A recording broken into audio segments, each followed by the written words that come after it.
Assalamualaikum warahmatullahi wabarakatuh. Perkenalkan, saya Lukman Al-Hadi dari Klaster Kedokteran. Pada video kali ini, saya akan menjelaskan kepada masyarakat mengenai screening atau diagnosis coronavirus, yaitu ada 3. Yang pertama adalah PCR test, yang kedua adalah rapid test, dan yang ketiga adalah genos test. Dimulai dari yang pertama, saya akan menjelaskan mengenai PCR test. PCR atau kepanjangan dari Polymerase Chain Reaction yang merupakan pemeriksaan laboratorium untuk mendeteksi keberadaan material genetik dari sel, bakteri atau virus, yaitu salah satunya adalah coronavirus. Nah, PCR ini bekerja dengan cara mendeteksi adanya DNA dan RNA yang terdapat di dalam bakteri, virus, atau sel melalui proses amplifikasi.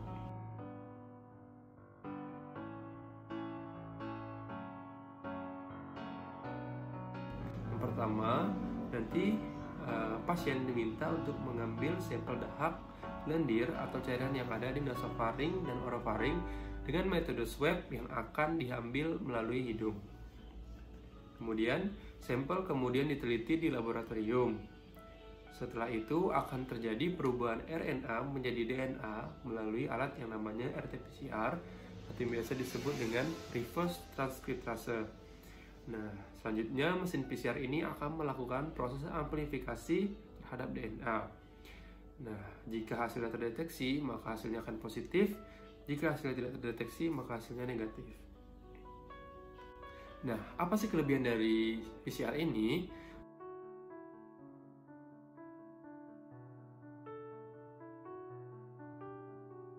Yang pertama, jelas, yaitu tingkat keakuratannya tinggi. Kemudian, PCR ini dapat mengidentifikasi virus pada awal infeksi di dalam tubuh seseorang. Jadi kita tidak perlu menunggu beberapa hari untuk hasil dapat menjadi positif. Kemudian PCR ini juga menjadi salah satu patokan untuk mendiagnosis coronavirus. Kemudian untuk kekurangannya apa saja?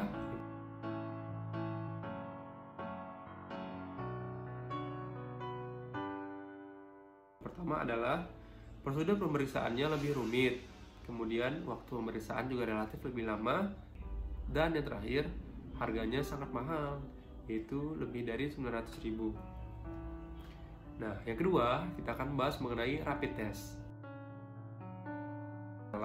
Salah satu metode yang digunakan untuk mendeteksi antibodi, yaitu immunoglobulin G dan immunoglobulin M yang biasa disingkat dengan IgG dan IgM yang diproduksi oleh tubuh ketika terkena paparan coronavirus.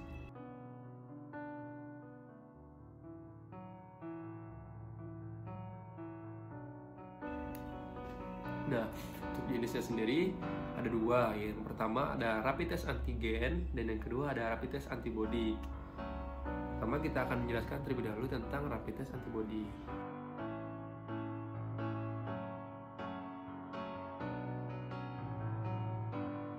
Nah, apa sih antibody itu sendiri? Antibody adalah sesuatu yang dihasilkan oleh sistem imun untuk melawan antigen yang masuk.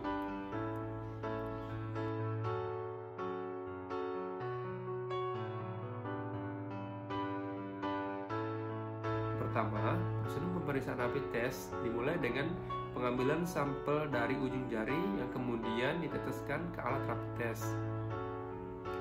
Kemudian, cairan untuk menandai antibodi akan diteteskan di tempat yang sama. Untuk kemudian hasilnya akan berupa garis yang muncul dalam 10-15 menit setelahnya. Nah, ketika hasil rapid test positif, itu menandakan bahwa orang yang diperiksa pernah terinfeksi virus corona. Meski begitu, orang yang telah terinfeksi virus corona dan memiliki virus ini dalam tubuhnya bisa saja mendapatkan hasil rapid test negatif atau non-reaktif, yaitu karena tubuhnya belum membentuk antibodi terhadap virus corona. Oleh karena itu, jika hasil rapid test negatif, maka perlu diulang sekali lagi setelah 7-10 hari. Anda juga tetap disarankan untuk melakukan isolasi mandiri selama 14 hari walaupun tidak mengalami gejala sama sekali dan merasa sehat. Bila rapid test hasilnya positif, jangan panik dulu karena antibodi yang terdeteksi pada rapid test bisa saja merupakan antibodi terhadap virus lain atau coronavirus yang lain, bukan yang menyebabkan COVID. Nah, setelah itu perlu dilakukan pengambilan swab PCR guna untuk memastikan apakah seseorang itu beneran positif coronavirus. Dan tetap harus menjalani isolasi mandiri di rumah minimal 14 hari. Next, kita membahas mengenai rapid test antigen.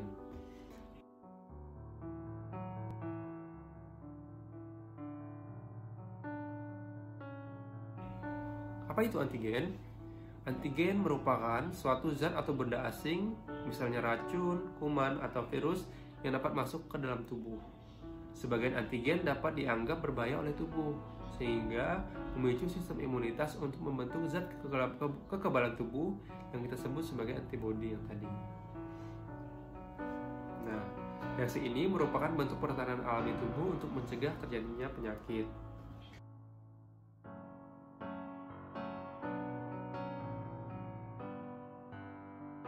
Rapid test antigen dilakukan dengan mengambil sampel lendir dari hidung atau tenggorokan melalui proses swab.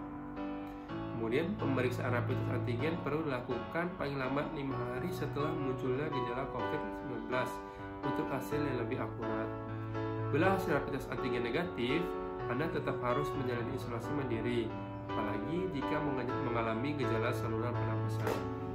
Sementara bila hasilnya positif, masih ada kemungkinan bahwa antigen tidak berasal dari virus penyebab COVID, sehingga pasien tetap harus melakukan swab PCR untuk menetapkan diagnosis COVID-19.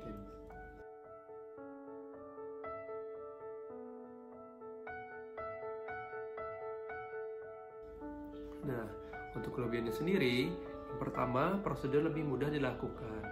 Hasil keluar cepat yaitu 15-30 menit. Kemudian menjadi alternatif untuk mendata orang-orang yang memerlukan pemeriksaan lanjutan PCR. Kemudian harganya relatif lebih murah, yaitu Rp150.000 sampai Rp300.000.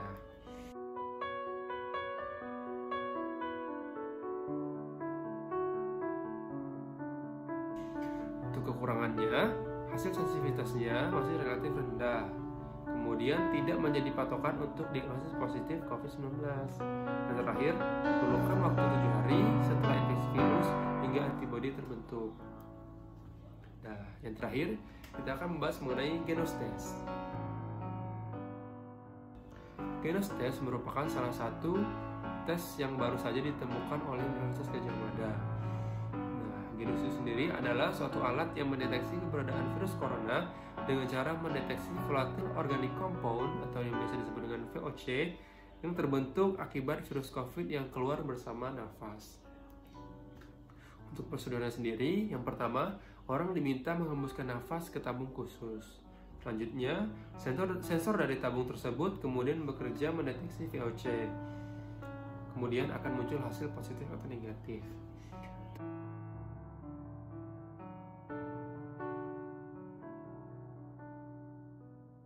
Kelebihannya sendiri, yang pertama sangat murah, yaitu 15-30 ribu saja.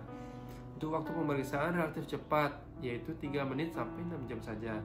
Kemudian, pengambilan sampel melalui nafas lebih nyaman daripada swab ataupun ambil darah.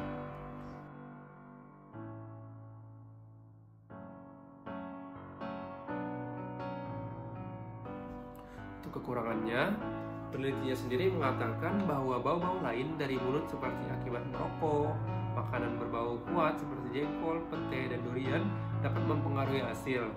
Nah, selain itu terdapat terlalu banyak pro dan kontra terhadap Genos Test, serta tempat pelaksanaan Genos Test juga masih terbatas di Indonesia. Nah, tadi saya sudah menjelaskan mengenai prosedur screening untuk mendiagnosis COVID-19. Semoga dengan adanya video ini dapat menambah informasi dan pengetahuan masyarakat sekalian mengenai PCR, Genos Test, dan Rapid Test. Terima kasih karena sudah menonton video ini. Stay safe and healthy. Assalamualaikum warahmatullahi wabarakatuh.